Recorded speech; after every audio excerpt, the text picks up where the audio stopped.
Friends, welcome to the alternate saga. We are done with Independence Day, aren't we? All those patriotic songs, they will now be heard and sung in January. All that zeal subsided. All those promises we made to ourselves forgotten. But I want to remind you of just one of those countless things. India, Bharat, Hindustan. It's okay.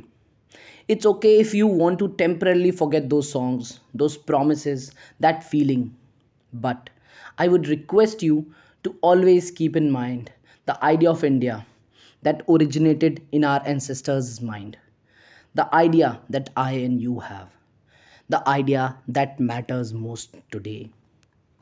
Today, we read one of the most profound pieces of poetry to have existed on this earth, written by Gurudev Rabindranath Tagore, where the mind is without fear is arguably the most impactful piece to have been written about India as we wish it to be. The India of our dreams, which, if we toil, can become reality in near future.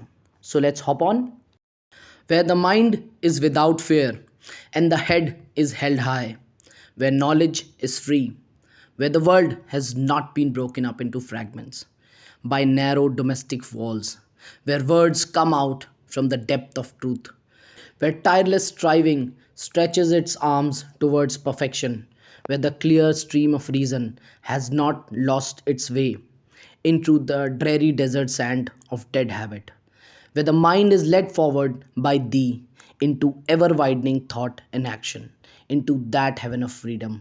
My Father, let my country awake. The piece was originally written in Bangla and included in Gitanjali when it published in 1910. The English version was also written by Gurudev and published in 1912. Thank you.